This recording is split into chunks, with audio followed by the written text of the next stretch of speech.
Good morrow, my lovely little ghosts, and welcome to the Dark Orchard. I'm Laura, and this is a Dark Orchard Storytime. As I said in my intro, this is a Dark Orchard Storytime. To be more specific, I'm going to be starting a series that is Dark Orchard Storytime. So technically, the first installments of this series were my I Almost Died in a Cave video and my Are You Peter Pan video. So if you haven't seen those and you like this video, go check those out. But today I'm here with another story from my life.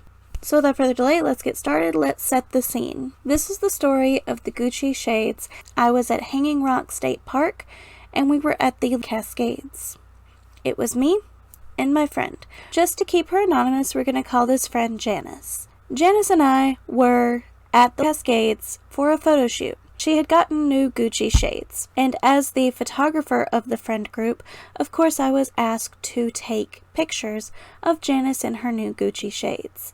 Gigantic, white, like Willy Wonka style glasses. She had multiple dresses, I had a changing tent, I had all the things. So we went down to the Cascades, waterfalls that are down a hiking trail. So the trail goes down a little bit and there's one cascade, and then it goes down a whole bunch more, and there's another cascade. They're not big waterfalls, they're just tiny little waterfalls.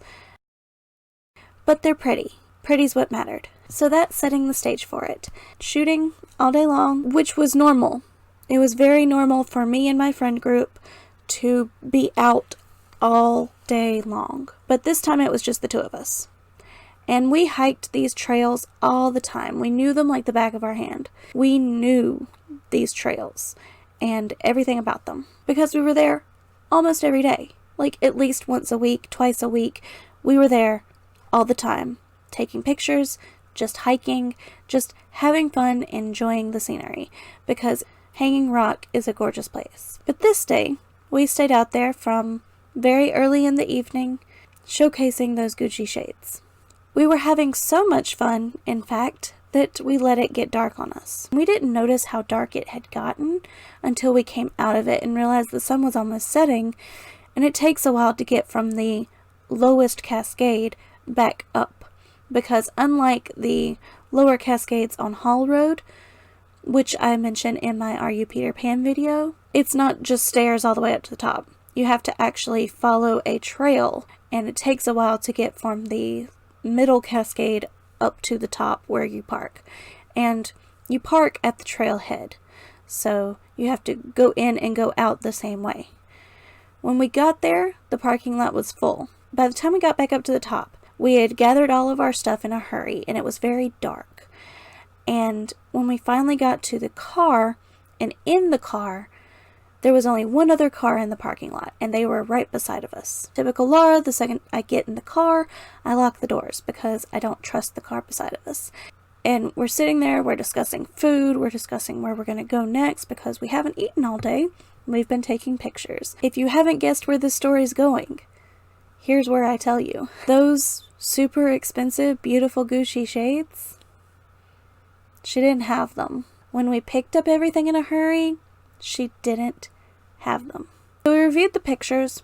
She'd had them the whole time we were taking pictures. All the way from the upper cascade down to the second one, she'd had them. So then the next question was, where did she leave them? We'd stopped a few times to, just take a breather because it was a hike back up a mountain to the parking lot. And we even stopped at the waterfall.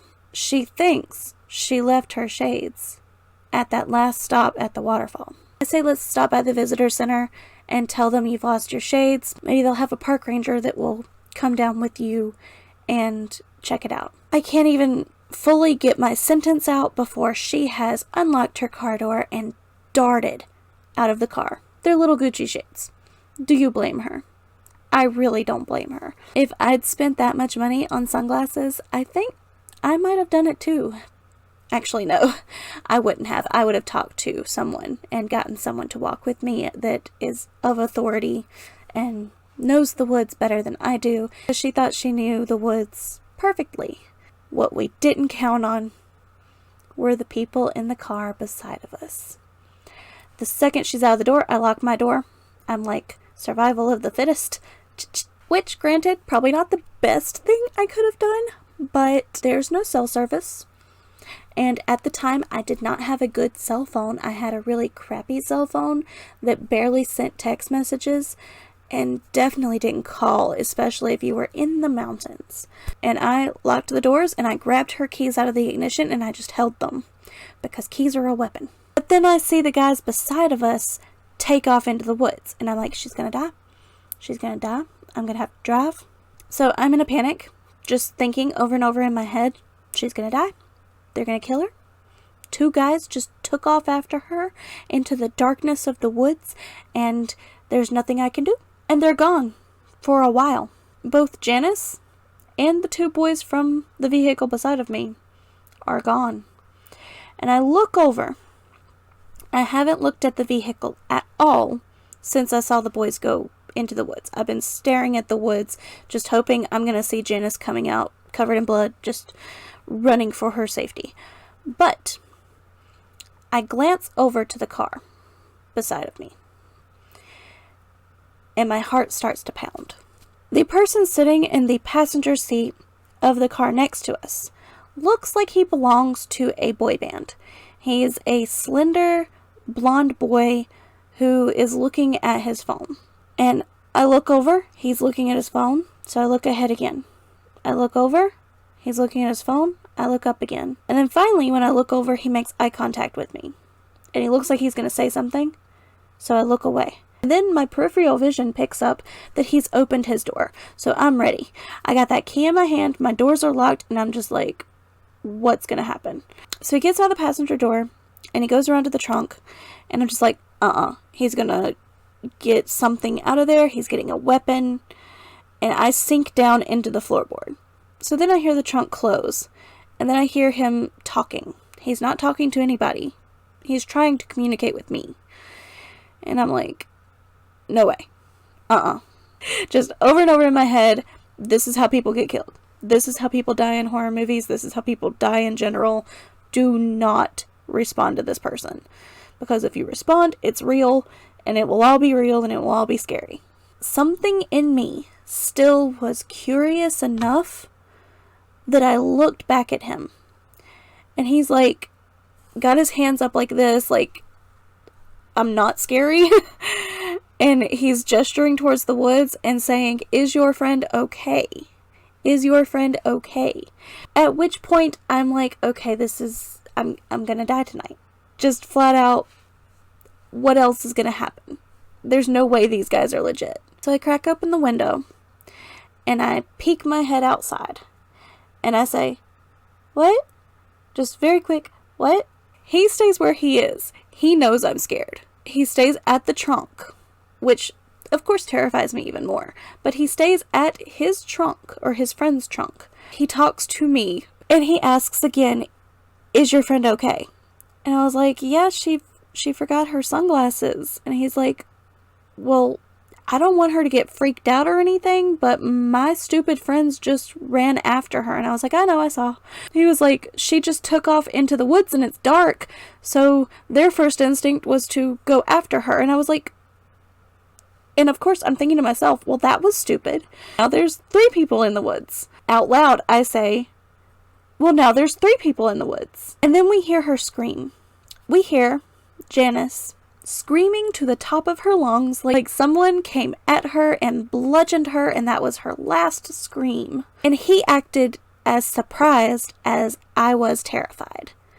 And he ran to the front of his car and looked back at me, and we exchanged looks. And that's when Laura made the dumb decision to open the door.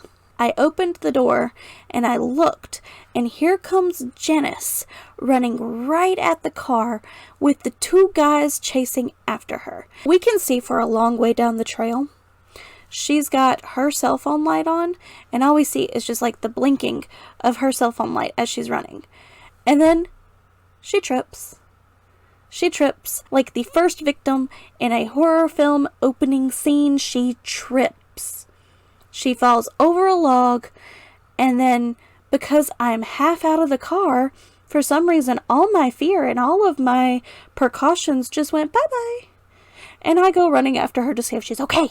So when I go running after her, the blonde goes running after me, and all of a sudden, there's 3 boys and 2 girls standing around a log, and Janice has hurt her foot. She had tripped over the log while running away from what she assumed were attackers, and she was hurt standing there with me, and we had no idea what the next few seconds would bring, but thankfully, these 3 teenage boys were just 3 teenage boys. They meant no harm. They were just very concerned that a girl had just gone running into the woods, and they'd just been there all day, and they knew how dangerous the trail could be, so they went running after her. So we were just really lucky. We were very lucky that the strange boys were not murderers or just overall psychopaths. But she was a lucky one anyway. Janice was the kind of person that could bat her eyes at somebody and get anything she wanted. So she was my lucky cricket for a while. And my goodness, am I so thankful she was a lucky cricket that night. Once we got Janice back to the car, she started talking to the guys. You know, I was still a little wary, but I started talking to the blonde. She was talking to the other 2 guys. We all came to the decision to go out to eat together. They were hungry, we were hungry, and she looked up a Dario's that was close by, and she drove leading the way to the Dario's, and they drove behind us. And then once we were there, we ate, we talked. I bet we talked to these guys for 3 hours at the Dario. Like, it was dark when we left. It was late when we left the Dario's. Turns out these boys were from Tennessee, and they were on their way to the beach, and they decided to see some of the beautiful places in North Carolina on their way to the beach. One of the beautiful places just happened to be the Upper Cascades at Hanging Rock. And they just happened to be in the parking lot when she realizes that she forgot her Gucci shades down in the darkness. By the way, she went all the way down to the waterfall, never found the Gucci shades. And then on her way back up, they ran into her. And because it was dark and they didn't have any lights on them, she was terrified. That's where the scream came from. And then she took the lead and tripped over the log. That's how that happened. But once we left the Dario's, we had exchanged information. We'd added each other on social media. We'd added each other's phone numbers. We were going to hang out again. And we got out of it alive, which honestly surprises me. So moral of the story, don't talk to strangers. Don't get out of the car.